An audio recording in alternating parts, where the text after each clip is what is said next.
Olá, paz do Senhor a todos. Esta é a lição de número 9. Jesus, o holocausto perfeito. Esse holocausto era uma oferta queimada.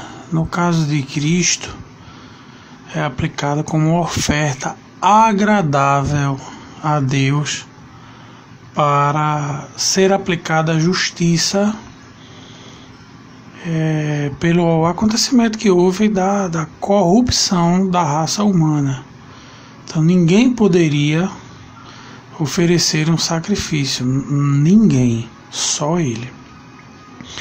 Então vamos voltar no tempo para iniciarmos o assunto da lição. Nós estamos agora, já passamos do ano 2000, estamos em 2018, vamos voltar 1000 anos, 2000 anos, 3, 4, 10, 20, 1 milhão de anos. Não existia luz, não existia nada do que há aqui. Vamos botar 1 bilhão de anos, trilhões, 4 trilhões de anos, a eternidade. Porque a divindade, ela é pai da eternidade. Então a eternidade é filha de Deus. Filho, ele criou a eternidade. Então, antes de começar a criação e o Bereshit, ou seja, onde ele diz haja luz, então, antes dele dizer isso, antes de fundar o mundo,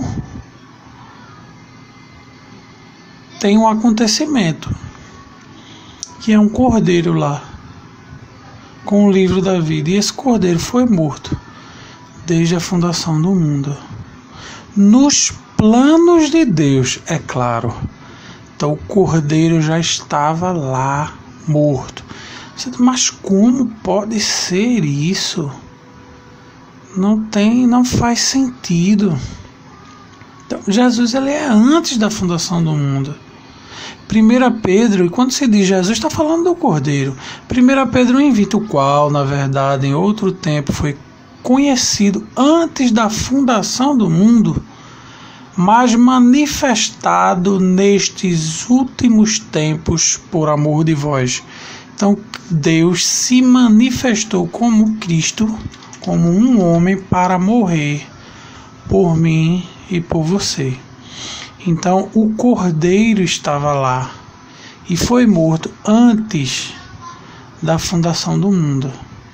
É uma coisa muito complicada, entendeu? Da gente entender.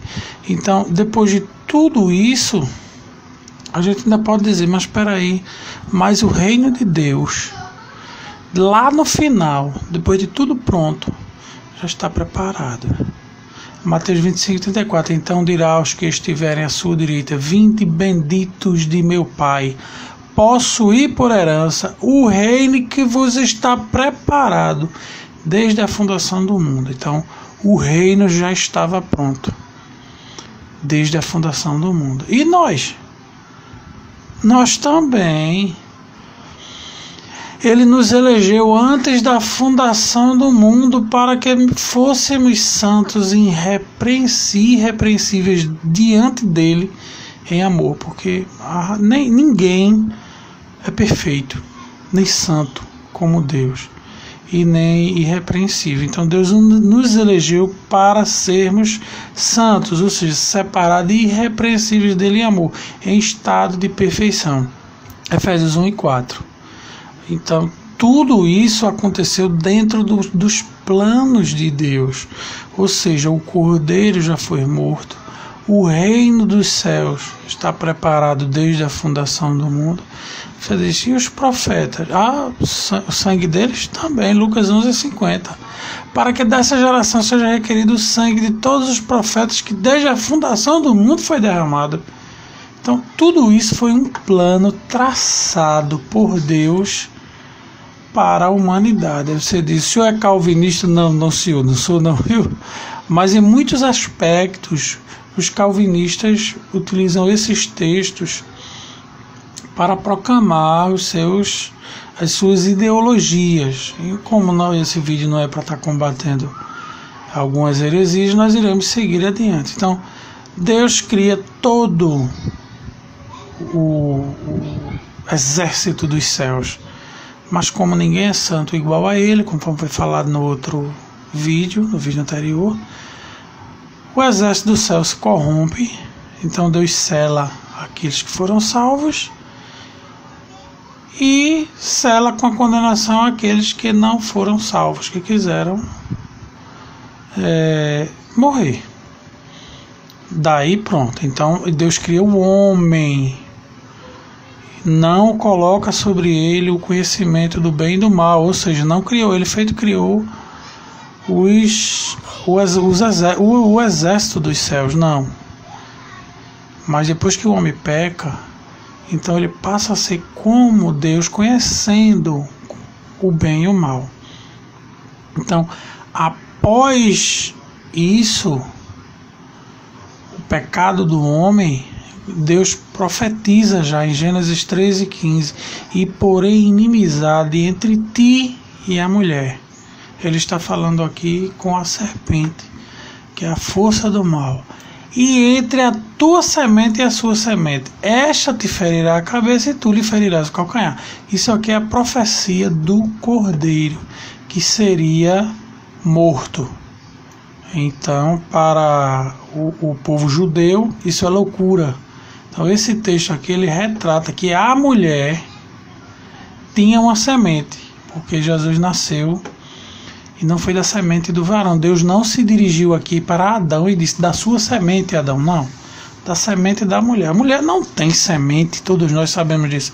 Mas Deus colocou uma semente na mulher. Então a semente foi da mulher. Por isso que ele nasceu sem sexo. Então o que é que acontece? O primeiro homem criado por Deus, ele se corrompe, ele peca.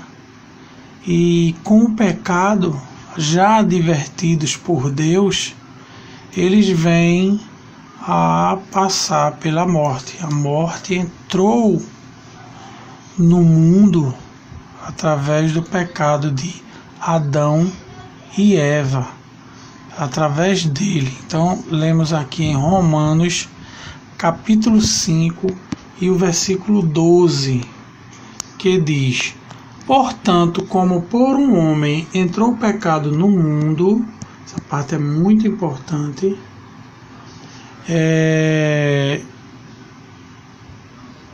portanto, como por um homem entrou o pecado no mundo, e pelo pecado a morte, assim também a morte passou a todos os homens, por isso que todos pecaram.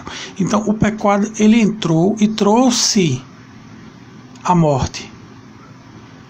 Então, isso aconteceu com o primeiro Adão. O primeiro Adão pecou. O que é que Deus faz? Um segundo Adão. Ah, eu nunca ouvi falar nisso. Ah, pois o texto bíblico fala sobre isso. Entendeu? 1 Coríntios 15:45. Assim está também escrito: o primeiro homem, Adão, foi feito em alma vivente. E o último Adão é espírito vivificante. Quem é o último Adão? É Cristo. Foi criado puro e inocente, igual ao primeiro Adão.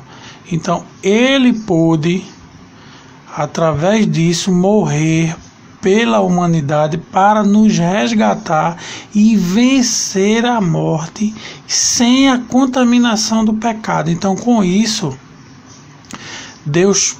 o homem pecou perante Deus e Deus precisaria aplicar a justiça sobre o pecado do homem. E essa justiça foi aplicada no homem chamado Jesus, este que veio e morreu por você e por mim. Então, após essa obra perfeita, esse sacrifício puro e agradável a Deus, nós tivemos na raça humana a oportunidade de voltarmos para lá, para o lugar do primeiro Adão. Entenderam agora? Então, não é que Cristo morreu por toda a humanidade que acabou com o pecado. Não, a morte ela está sobre o domínio de Cristo. Ele tem as chaves da morte e do inferno. Então, você quer morrer? Não. Você quer viver? Quero. Só tem um caminho que vai te levar novamente à vida. É Cristo. Porque neste corpo que nós estamos, todos nós fomos amaldiçoados pelo pecado. Não só nós, mas a terra também. Então, para que sejamos salvos, em Cristo, receberemos um novo corpo. E Cristo foi feito as primícias dos que dormem. Então, iremos ressuscitar. E através da oferta que Cristo fez a Deus, oferta pura e agradável a Deus, nós poderemos ressuscitar com um novo corpo, ou seja, agora um corpo incorruptível e livre do pecado, onde Deus irá prender a morte e a serpente, que é Satanás e o diabo. Então, o sacrifício de Cristo, só quem ofereceu foi Ele. Nós não podemos oferecer uma oferta ao Senhor com cheiro suave, uma oferta queimada, mas de jeito nenhum. Perfeita, jamais. Os cordeiros, animais, eram tudo queimado em oferta, em holocausto ao Senhor, mas nenhuma delas foi perfeita. Mas o Cristo que veio, o Salvador, ele fez uma obra completa, única e perfeita. E nele temos a oportunidade de voltarmos ao paraíso.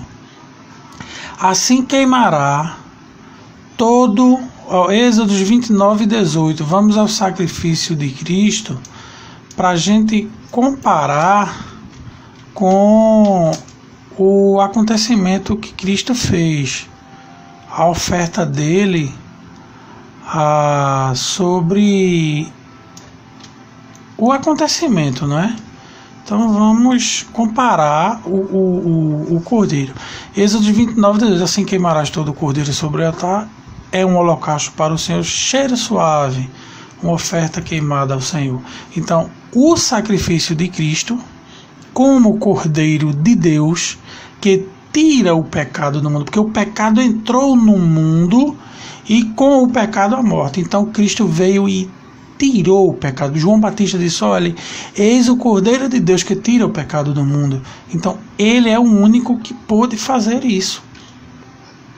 Então, Levítico 3 e 5 também. Os filhos de Arão queimarão isso sobre o altar, em cima do holocausto, que está sobre a lenha, que está no fogo. Oferta queimada é de cheiro suave ao Senhor. Deus se agradava. Então, mas tinha que ser repetido, porque a morte tinha entrado. E quando nós nascemos, já nascemos descendentes de mortais. Então, hoje nós não precisamos de oferecer mais sacrifícios como na lei. Ou seja, nunca pudemos oferecer um sacrifício perfeito. E ainda hoje não podemos fazer isso. Não é porque Cristo morreu que agora eu vou fazer um sacrifício puro, perfeito. Não, a gente não tem condições, nem você nem eu. Porque o sacrifício que deveria ter feito foi feito uma única vez por Cristo. Só vai ser concretizado isso quando voltarmos ao paraíso. Ou seja, quando a morte for presa em Cristo e Ele nos conduzir ao paraíso. Então, esse sacrifício ele foi feito de uma vez por todas. Não há necessidade de ser feito novamente outro sacrifício. Jamais. A comprovação disso está em Apocalipse 2 e 7, sobre a volta para o jardim. Veja só, 2 e 7. Quem tem ouvidos, ouça o que o Espírito diz às igrejas. Ao que vencer, dar-lhe-ei a comer da árvore da vida que está no meio do paraíso de Deus. Então, o céu é a habitação de Deus. Nós não iremos para o céu, nem tem texto nenhum que diga que iremos ao céu. Não, Ele nos levará a um lugar que está preparado para que onde ele estiver, estejamos nós também. Então a cidade santa desce e nós habitaremos em um lugar preparado. Tudo isso aqui será destruído. Não ficará pedra sobre pedra, ou seja, a destruição será total. O mar não existirá e por aí vai. Então vamos continuar aqui com esse ato desse sacrifício. Então eu mostrei os textos onde ele fez isso, e a comprovação disso está em Efésios 5:2. E andai em amor, como também Cristo vos amou e se entregou a si mesmo por nós, em oferta e sacrifício a Deus, em cheiro suave. Então a oferta de Cristo foi assim, suave, agradável a Deus, e só precisou ser feito uma única vez. Não precisaremos mais de ser feito, porque ele é o Cordeiro de Deus que tira o pecado do mundo. Aí se ele morreu e tirou o pecado do mundo, será que não existe mais pecado? Se ele tirou a morte, será que não tem mais morte? Tem sim, claro que tem. Mas quando formos feitos como ele foi feito, as primícias dos que dormem, nunca mais a morte terá domínio sobre nós e seremos selados, assim como os anjos foram selados, dentro do plano de Deus que já estava pronto antes da fundação do mundo. Então não vamos fazer confusão quanto a isso. Ele levou nossas enfermidades. Quer dizer que a gente agora tem uns loucos por aí, malucos, que dizem isso. Olha, eu não aceito a doença porque Jesus levou nossas enfermidades. Tem um irmão dizendo isso a mim. Eu fiquei até com pena dele. Eu ia dizer: irmão, tira esse seu óculos, o senhor está com a doença na vista, está precisando de grau. Mas eu digo: não, isso não vai levar a nada. Então, amém, meu irmão, Deus abençoe. Essa é a sua crença e vamos seguir à frente. Então, estamos aqui no mundo e orando e pedindo a Deus livramento pelas doenças e pela morte até onde der, e o que tiver debaixo da vontade de Deus. Então Cristo, ele é o Cordeiro de Deus. Em Apocalipse a gente vê isso muito. Então o sacrifício que nós precisamos oferecer a Deus é um sacrifício espiritual. 1 Pedro 2:5. Foi muito lido isso aí. Recebemos o sacerdócio para oferecer sacrifícios espirituais agradáveis a Deus, a santidade, nos afastarmos do pecado e termos uma vida consagrada a Deus, e isso agrada a Deus e nos aproxima de Deus, e o pecado afasta o homem de Deus. Então, meus irmãos, Deus abençoe a todos e fiquem na paz do Senhor Jesus.